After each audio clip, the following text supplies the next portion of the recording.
சென்னையில் மாணவர்களுக்கு இடையிலான ரூட் தள மோதலை தடுப்பதற்காக மாநகர் முழுவதும் 257 இடங்களில் கண்காணிப்பு நடவடிக்கைகளில் போலீசார் ஈடுபட்டுள்ளனர். இதுகுறித்து கூடுதல் விவரங்களை தருகிறார் செய்தியாளர் கதிரவன். கதிரவன் வணக்கம். விவரம் என்ன கதிரவன்? சென்னையில மாணவர்கள் ரூட் தள மோதலில் ஈடுபடுவதை தடுப்பதற்காக சென்னை முழுவதுமாக 257 இடங்கள்ல போலீசார் தீவிர கண்காணிப்பில் ஈடுபடுத்தப்பட்டிருப்பதாக காவல்துறை தரப்புல தெரிவிக்கப்பட்டிருக்கிறது.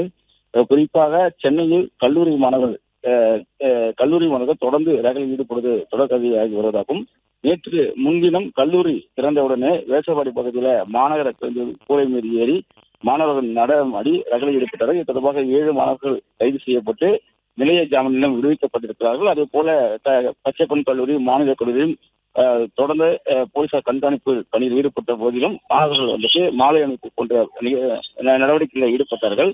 இதனைத் தொடர்ந்துதான் தற்போது இந்த மோதல் தடுப்பதற்காக சென்னை முழுவதுமாக வட சென்னை, தென் சென்னை என அனைத்து பகுதியிலும் ஒருங்கிணைத்து மொத்தமாக 257 இடங்கள்ல போலீசார் கண்காணிப்பு பணியில் ஈடுபடுத்தப்பட்டிருப்பதாக தெரிவிக்கப்பட்டிருக்கிறது. குறிப்பாக அண்ணா நகர் பகுதியில மாணவர்கள் ஒன்றுக்கு 2 அங்கிருந்து தாங்கள் செல்லக்கூடிய இடங்களுக்கு ரூட்டுத்தள நடவடிக்கையில் ஈடுபடுவதை வழக்கமாக வைத்திருப்பதாகவும், இதனையொட்டி அண்ணா நகர் பகுதி முழுவதும் அதிக அளவில் போலீசார் கண்காணிப்பு பணியில் ஈடுபடுத்தப்பட்டிருப்பதாகவும் தெரிவிக்கப்பட்டிருக்கிறது.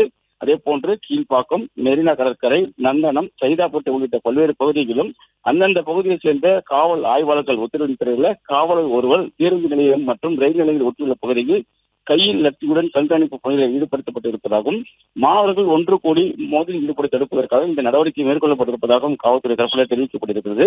இதே போன்று சென்னை சென்ட்ரல் ரயில் நிலையம், திருவள்ளூர், ஆவடி உள்ளிட்ட புறநகர் ரயில் நிலையங்கள் அனைத்திலுமே ரயில்வே போலீசாரும் ரயில்வே பாதுகாப்பு படையினரும் மாணவர்களும் நடைமுறைகள் 1-2 ரகளில் ஈடுபடும் தடுப்பு நடவடிக்கைகள் மேற்கொள்ளப்பட்டு வருவதாகவும், இதே போன்று ரகளில் ஈடுபடும் மாணவர்கள் மிகுந்த ஏழ்மையான குடும்பத்தை சேர்ந்தவராக இருப்பதாகவும், அவர்கள் தங்கள் எதிர்காலத்தை கருத்தில் கொள்ளாமல் இதுபோன்று செயலில் ஈடுபட்டு வருவதாகவும் தெரிவித்திருக்கிறார்கள். அவர்கள் மாணவர்களை அடையாளம் கண்டு அவர்கள் பெற்றோரை வரவைத்து உரிய அறிவுரைகளை வழங்கி அதற்கான நடவடிக்கைகளை மேற்கொண்டு வருவதாகவும், தொடர்ந்து இதுபோன்ற நடவடிக்கையில் ஈடுபடக்கூடிய மாணவர்கள் மீது கடுமையான நடவடிக்கைகள் எடுக்கப்படும் என்றும் காவல்துறை தரப்பில் தெரிவிக்கப்பட்டிருக்கிறது.